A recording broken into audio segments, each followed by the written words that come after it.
Welcome to my YouTube channel my ఇష్టాలు. చాలా రోజుల తర్వాత వీడియో పెడుతున్నాను కదా, సారీ లేట్ అయినందుకు. బట్ నేను ఈరోజు మంచి పుస్తకంతో మేము ముందుకు వచ్చాను అనమాట. అదే మన రవి మంత్రి గారు రాసిన ధీరా సమీరి గంగా తీరే అనే పుస్తకం.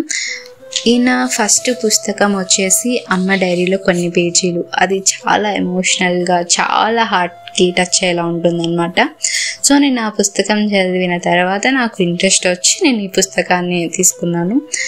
సో దీంట్లో ముందు మాట అంతా అవంతా ఓకే, బట్ నాకు ఫస్ట్ రాగానే ఈ పేజ్లో ఉన్న సెంటెన్స్ అని అక్షరాలు చాలా మనసుకు దగ్గరగా అనిపించాయి.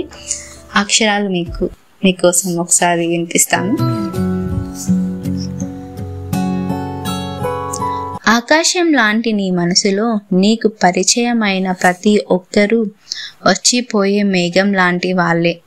కొందరు చిరుజల్లుని కురిపించి నిన్ను మురిపిస్తే, మరికొందరు పిడుగులతో నీ జీవితాన్ని అల్లాకల్లోలం చేస్తారు. జల్లుల ప్రేమతో తడిసి ముద్దైన పిడుగులకు జడిసిన కొంతసేపే, కొన్నాళ్లే. తన పని అయిపోగానే మేఘాలు వేరే చోటకి వెళ్ళిపోతాయి.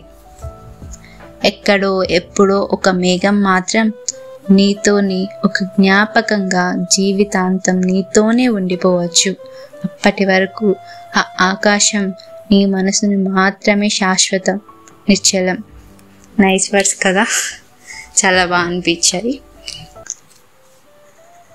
అలాగే ఈ పేజ్కి లాస్ట్లో, ఈ బుక్కి లాస్ట్లో రవి మంత్రి గారి ఫోటో అండ్ ఇక్కడ ఒక సెంటెన్స్ కూడా చెప్పారు. అవి కూడా బాగున్నాయి అన్నమాట, అది కూడా వినండి. ప్రేమ గురించి కొత్తగా చెప్పలేనేమో, కానీ ఇష్టంగా చెప్తాను. రోజు రోజు కొంచెం కొంచెం పెరిగే ఇష్టం గురించి చెప్తాను. యమునా నది ఒడ్డున వెన్నెల సంతకం చేసిన బృందావనపు రాసలీలను ఊహించుకొని రాసిన నా కథ ధీర సమీరే గంగా తీరే నీకు వినిపిస్తాను.